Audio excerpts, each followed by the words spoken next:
AB Academy, man. It's a vibe. You can do that in the theater? Yeah. Shit, let's do it. AB Academy, man. As y'all can see, you can't because we in the movie theater right now. You feel me? Y'all make sure y'all get some motivation every day. You know what I'm saying? Get out your situation, your circumstances. I was talking about this the other day. Changing your environment to change your life. You feel me? Different environments got different rhythms. Make sure you in the right one. You never know, like, a conversation can lead you into a movie theater. You know what I'm saying? Like, conversation can lead you into finding out who builds nice houses and even with your friend that does. I do day trading and real estate, yep. So that's crazy. When I ain't gonna lie, I used to work at Walmart. I ain't gonna tell y'all, you know what I'm saying? I ain't gonna rant on here. But I used to work at Walmart, and just by asking a question led me to being in these types of rooms. Just one question. I'm gonna spit some game too. So I used to work as a server. I was a server for over 3 years. It was like one of the best jobs I ever had because I was able to meet a lot of different people. I was able to communicate with a lot of different people. Every time that I saw someone maybe wearing a nice watch, or I saw them pull up in a nice car, or I just kind of read them off of their demeanor, I would always ask them, you know, at my table, I would always ask them, like, what do you do? What do you guys do for work? And one of my biggest real estate investors, I actually met serving tables. It's crazy. I wasn't even supposed to work that day. I was covering someone else's shift. And it just happened that I met him there. So just remember, God always has a plan for you. He always is going to be there to provide, but you got to do your job. You got to, you know, think outside the box. How can you, you know, communicate with different people? Something as simple as, you know, and I've done this with a few people. I actually have a few members in my trading Discord that work at Walmart. And, you know, they ask me what I do when I just walk. And I walk into Walmart with a tank top on. But it was like the middle of the day. Okay, I look kind of, you know, close to their age. They're like, yo, bro, what do you do? Right? Because they were trying to seek some external advice. And I told him, yo, I'm a day trader. He's like, no way. Like, I've been trying to get into day trading. It's crazy how things just line up, you know? So when you're seeking for answers, God's going to put them in front of you. You just got to put in the work. Right. That's all it is, man. Action, bro. I always talk about action on this channel, man. Action will take you a long way. Knowledge without action is nothing. Make sure you apply it. No cap. Go sit in the movie theater today, huh? I got one thing too, right? Your thoughts lead to your actions, and your actions are going to determine your outcome. But thoughts without actions are dead. Exactly. You can think all day, but if you don't act upon what you're thinking of, it's never going to turn into reality. It's nothing, bro. It's nothing, bro. You feel me? Planning cool, but action better. No cap. Make sure y'all do something, man. Right, but it's like some solutions will come, you know, it depends on what your priorities are. Exactly. So if it's your priority, like it's something that's important, like you got to get it done, okay, cool. For example, my church, right? So, man, I know I already made a video about changing your environment, but it's so crucial. It's like, you got to think about it, bro. When you in different places of abundance, bro, you just feel so good, bro. We've been walking around this neighborhood damn near all day at this point, and so much stuff has came out of it. Just talking to people, meeting people, talking about different ideas, talking about different businesses, bro. You know what I mean? You gotta come here real quick, bro. Yo, what's up? We're on AB Academy again, man. Okay. You know what I'm saying? I know we were just dropping a lot of games, dropping a lot of bars, but we gotta talk about what we was talking about earlier when the camera wasn't on, about recouping from losses. If somebody just took a loss, what advice do you have for them? So for you guys that don't know, I'm a day trader. I made my first $1 million back in August of this year, and then in September I lost it all. Now, a lot of people are like, well, why didn't you pull out? Why didn't you do this? Why didn't you do that? There's a backstory behind it, but long story short, I was not grounded like I was before. You know, in order to make that $1 million, I was doing consistent things every single day. I was stacking small little percentages every single day. I wasn't trying to hit big home runs. You know, I was trying to get from base to base to base every single day until eventually you make it home. And that's what I was doing every single day. But then during that time, my Instagram blew up. My trading account grew like crazy.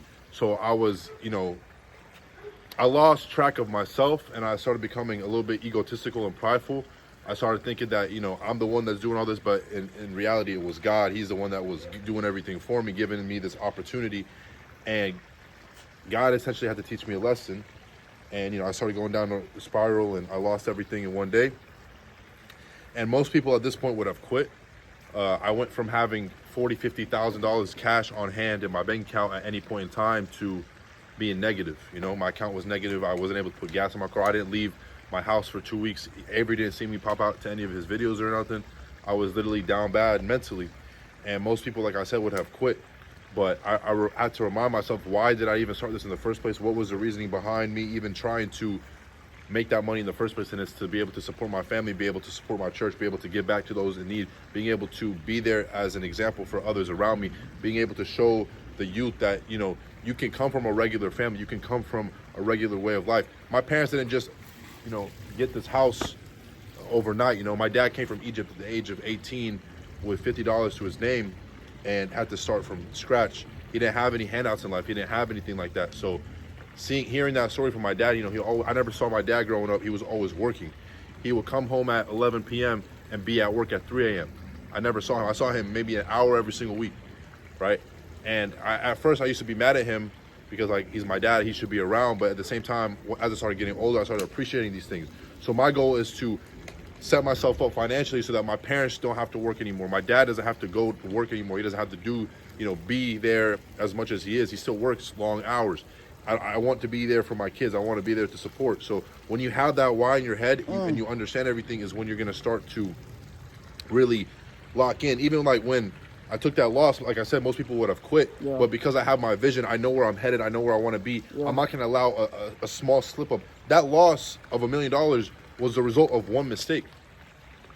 You're telling me that because of this one mistake, I'm just going to throw away everything that I've ever done because of that? No, I'm going to learn from my mistakes. It sucks in the moment, but I knew that this feeling of suck, I had to embrace the suck. It's only going to be temporary. Yeah. And I'm going to get to where I want to be in God's timing. I can't rush it. And the problem that I had in September was trying to rush and get back to normal too quickly, and I burnt through all of the money in my bank account. That's what left me with negative. And then fortunately enough, this past week I was able to make over $100,000. So I'm already working my way back up and getting myself on track to, you know, doing way more than I did before. But it just, needless to say, you have to stay true to your route. You have to have your vision in line. Don't let anybody tell you otherwise. I was also telling Avery, we met about 3 years ago, but we started really getting close maybe like a year ago, something around there, maybe like 6 months ago, 8 months ago, whatever.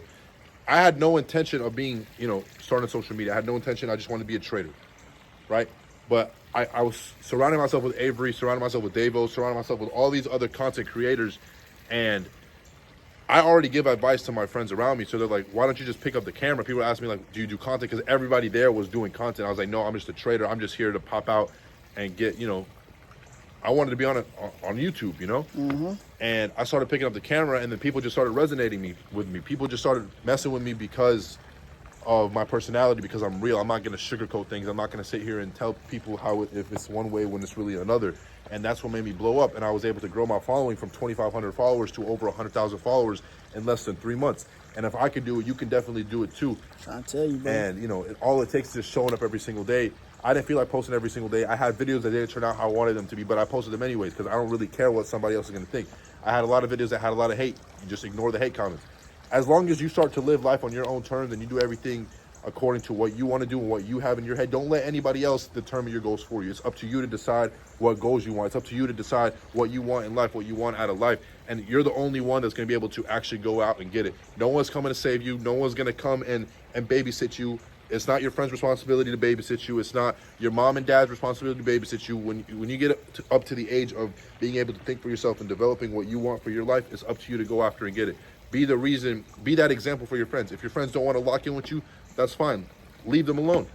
Lock in by yourself and be that example. Set the standard for your circle. And if your circle isn't, I know I'm just yapping right now, but anyways, good, man. It's game. I'm trying to figure out what I'm title. You saying a lot of stuff right now. If your circle isn't, you know, elevating you, then find a new circle. You don't want to be the top dog in your circle. I'm always trying to surround myself with people that are way above me. My best friend he made $2.2 million this year already. By March, he had told me that. Right? I have friends that are making $200,000 a month. I got a friend of mine that's 17 years old. He's he's a senior in high school, and he's making $200,000 a month. Sheesh. And he's complaining that he's not making $1 million a month. You know, he's 17 years old, right? So I'm always trying to surround myself with people like this that are doing exponentially better than me so that I could get to their level. And then once we get to their level, then we're all going to try to find somebody else on another level. And it's not being greedy. It's just always knowing that you can do more. You can become better. You can always better yourself. There's never, be thankful for where you are, be content with what you have, but always strive for more, always challenge yourself to get to that next level. And remember who gave you this opportunity in the first place, and it's God. You always have to thank God for everything, regardless of what your religion is. Always put God first in your life, and he will bless you. Give back to the church, give back to his people, give back to your community, give back to your family, and God will bless you. And don't just do it just so that you can get that blessing from God, but do it from your heart, and God will continue to, allow you to prosper, right? We're called on this earth to be stewards of God, and every steward has their own responsibility. For us, when we have a platform, it's our responsibility to be able to inspire and help and teach the youth the proper way to do things, get them off the streets, get them out of doing stupid shit, and really get them to lock in and level up. I appreciate you, Avery. Straight like that, man. Y'all heard it here, man. We don't even got to talk no more. It's the end of the video. Yeah.